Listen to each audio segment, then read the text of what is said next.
So we are going to convert a component real quick. What you can see here is our design system page in Ring of Keys, and we imported all of these components from a sketch file, or a series. Yeah, it was just one sketch file. The way that components, or they're called symbols in Sketch, work is a little bit different, and pretty much everything is a little bit different between Sketch and Figma. So what I'm going to do is convert this testimonial.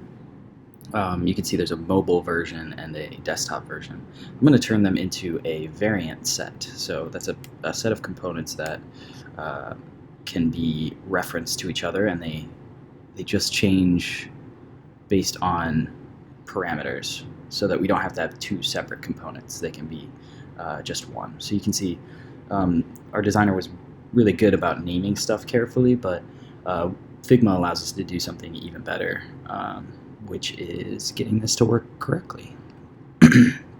So what I'm going to do here is I'm actually going to pull this key over and make a little set here. It's like a large and a small version of this, it appears. But let me actually check to make sure. This might be just the same. No, it does look like they're behaving a bit differently. So what I'm going to call this one is key. That one's fine. I can actually ungroup this. This is one of the things that you'll see in Sketch stuff all the time is groups. And groups aren't always the best way to get things organized. What I just did is press Command-Shift-O to convert these from strokes to outlines. And now I can press this button up here and merge them, union selection them. So now they're all just one item together. And what I can do here is say icons, and I actually don't need to name it, so I'll name it that. So I'll say key small, key slash small, and this one I'll say key slash normal or large. Maybe I'll simply call it large. Key slash large, and pressing Option Command K, I can make that into a component, or I can always right click and find create component here. So now I have two different components, and by virtue of being in a frame called icons, that will be visible within here under like the name of that frame. If I change this to a list, there should be an icons system, and both of these will appear in this folder.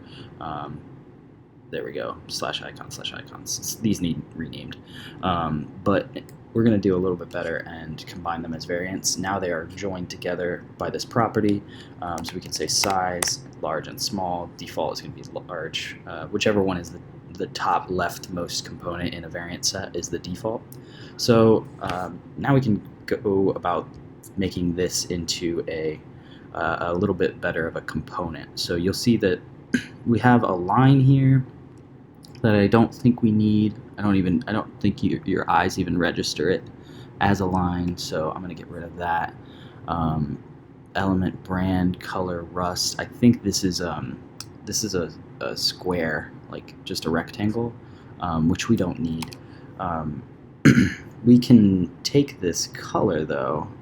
Let's see if we have a design system color here for this. Nope, we don't have one yet. So what I'm going to do is steal that color, and you see it's called rust. The designer had named it that. So what we're going to do is actually add that to our design system. So we can call it, it's a highlight color, and we'll call it rust. So that's good. But we actually don't need this. It's being used as a component, but it's just a rectangle. Frames themselves can actually have fills and things like that. So you see there's actually a fill here that it's off by default. But sorry, my video is in the way, but I can just make the fill of the actual component there. So we got rid of one element. Next we have two bits of text, and then this group copy. So let's go ahead and replace this with what is that, key? There we go. We'll replace that with a key. Let's make it the small version, because we know that's exactly what this one is. I'm actually going to place this to the right and below this one, just because what I like to do is use top and left align, and the left topmost one is the one that doesn't move. So I just wanted these to align properly. And as you can see, one of the things that just happened is this is strokes, not outlines. So what I need to do is adjust it just a bit manually to get these working. This won't matter very much because we're about to do an auto layout on this section, but I just wanted to get it as close as possible. We have to allow for a bit of change with what we're about to do. So we have 3 elements, and let's think about how these are stacked in this space. The thing that I don't like about this component right now is if I resize it, it doesn't behave how I would expect it to. I want this to remain still, the spacing on both sides to get smaller, and these elements to kind of wrap and stay the same space apart. So that, to me, sounds like an auto layout. So we're going to start with just the text. Let's select both of these, and what we can do is hit Shift A or this plus button next to auto layout. So I'm going to hit Shift A, and you can see it got added there. And this keeps them in the same place, but makes it so we can adjust the spacing between them, and we can change how each of those text boxes resizes respective to each other. To select each of the text boxes now, I can hit Enter, and now I've selected the children of whatever you're selecting. You can hit Enter and select all of the children within it. So both those text boxes are selected. They are set to fixed width and fixed height, and that is a really common thing with Sketch. Fixed height is a nightmare for text. It's so annoying unless you really, really want it. Generally, text boxes are hug contents, and we'll fix some issues that just occurred because of that. And then we want these to fill the container. So now they're both as wide as the container is at any point. And this, by doing this, you'll see that resizing this container results in sensible wrapping and resizing of the repositioning of the elements. What I suspect is happening here is, yep, there's an extra enter and there's an extra enter, so there's some extra lines in there. And I think we can get away with adding some space, because visually you can see there's the spacing number-wise is all messed up because we were dealing with extra lines and we were dealing with like kind of strange height sizing. So now that we're using the true height sizing, we need to introduce a bit more space, and 8 looks about right to my eye, so I'm going to stick with that. And then the last thing that we need, well, always rename your elements. So I hit Command R to rename things quickly. This is like text wrapper, and naming things is hard though. I totally understand. And then now we have just these elements within, and I want this to stay centered and get smaller. I'm trying to think of the best way to do this. Probably we'll try this. We can do another auto layout. This one is going to be horizontal instead of vertical. So you can see that here with the arrows. And because of that, I think I want these to be top aligned, top centered aligned. But you can always shift stuff. You see how that is adjusting the alignment of things. And this is the content wrapper.